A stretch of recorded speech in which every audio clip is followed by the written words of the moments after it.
Salut à tous! Après un long papillonnage à travers de nombreuses vidéos, nous nous retrouvons enfin pour la suite de la lecture de la conquête du pain de Pierre Kropotkin. On s'était arrêté au début du chapitre sur les denrées, on va s'y remettre tout de suite, et on va essayer d'arriver jusqu'à la fin dans les mois qui suivent. Partie 3. Le trait prédominant, distinctif du système capitaliste actuel, c'est le salariat. Un homme ou un groupe d'hommes possédant le capital nécessaire monte une entreprise industrielle. Il se charge d'alimenter la manufacture ou l'usine de matières premières, d'organiser la production, de vendre les produits manufacturés, de payer aux ouvriers un salaire fixe. Et enfin, ils empochent la plus-value ou les bénéfices sous prétexte de se dédommager de la gérance, du risque qu'ils ont encouru, des fluctuations de prix que la marchandise subit sur le marché. Voilà en peu de mots tout le système du salariat. Pour sauver ce système, les détenteurs actuels du capital seraient prêts à faire certaines concessions. Partager, par exemple, une partie des bénéfices avec les travailleurs, ou bien établir une échelle des salaires qui oblige à les élever dès que le gain s'élève. Bref, ils consentiraient à certains sacrifices pourvu qu'on leur laissât toujours le droit de gérer l'industrie et d'en prélever les bénéfices. Le collectivisme, comme on le sait, apporte à ce régime des modifications importantes, mais n'en maintient pas moins le salariat. Seulement l'État, c'est-à-dire le gouvernement représentatif, national ou communal, se substitue au patron. Ce sont les représentants de la nation ou de la commune et leurs délégués, leurs fonctionnaires qui deviennent gérants de l'industrie. Ce sont eux aussi qui se réservent le droit d'employer dans l'intérêt de tous la plus-value de la production. En outre, on établit dans ce système une distinction très subtile mais grosse de conséquences entre le travail du manœuvre et celui de l'homme qui a fait un apprentissage préalable. Le travail du manœuvre n'est aux yeux du collectiviste qu'un travail simple, tandis que l'artisan, l'ingénieur, le savant, etc. font ce que Marx appelle un travail composé et ont droit à un salaire plus élevé. Mais manœuvres et ingénieurs, tisserands et savants sont salariés de l'État. Tous fonctionnaires, disait-on dernièrement pour dorer la pilule. Eh bien, le plus grand service que la prochaine révolution pourra rendre à l'humanité sera de créer une situation dans laquelle tout système de salariat deviendra impossible, inapplicable et où s'imposera comme seule solution acceptable le communisme, négation du salariat.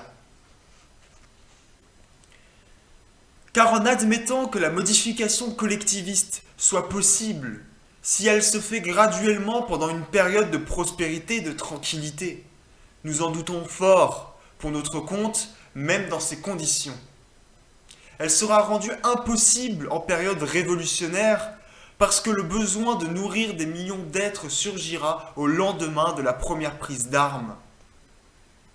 Une révolution politique peut se faire sans que l'industrie soit bouleversée, mais une révolution dans laquelle le peuple mettra la main sur la propriété amènera inévitablement un arrêt subit des échanges et de la production. Les millions de l'État ne suffiraient pas à salarier les millions de désœuvrés. Nous ne saurions trop insister sur ce point, la réorganisation de l'industrie sur de nouvelles bases, et nous montrerons bientôt l'immensité de ce problème, ne se fera pas en quelques jours, et le prolétaire ne pourra pas mettre des années de misère au service des théoriciens du salariat.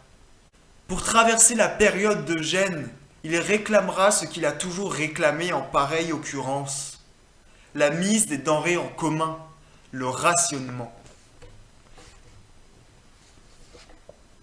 On aura beau prêcher la patience, le peuple ne patientera plus, et si toutes les denrées ne sont mises en commun, il pillera les boulangeries. Si la poussée du peuple n'est pas suffisamment forte, on le fusillera.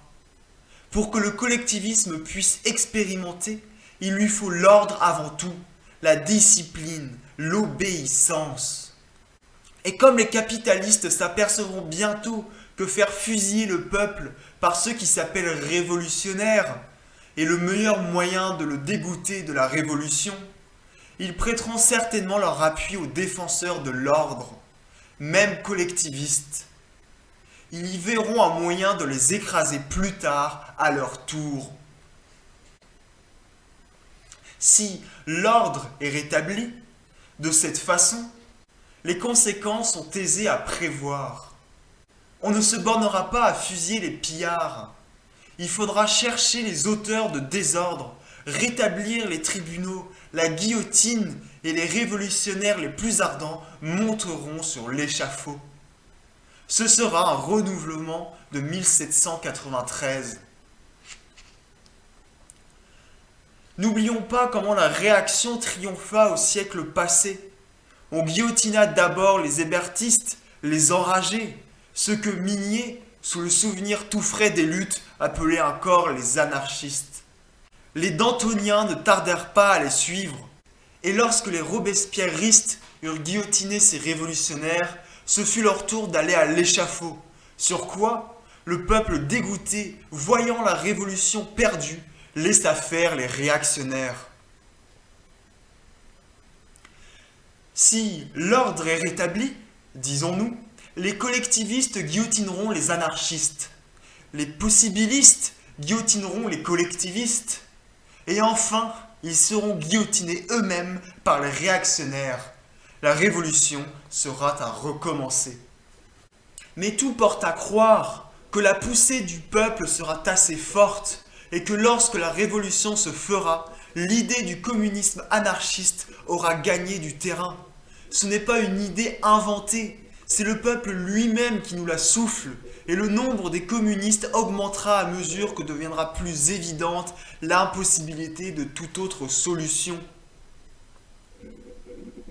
Et si la poussée est assez forte, les affaires prendront une toute autre tournure. Au lieu de piller quelques boulangeries, quitte à jeûner le lendemain, le peuple des cités insurgées prendra possession des greniers à blé, des abattoirs, des magasins de comestibles. Des citoyens, des citoyennes de bonne volonté s'appliqueront sur le champ à inventorier ce qui se trouve dans chaque magasin, dans chaque grenier d'abondance. En 24 heures, la commune révoltée saura ce que Paris ne sait pas encore aujourd'hui, malgré ses comités de statistiques et ce qu'il n'a jamais su pendant le siège, combien de provisions il renferme.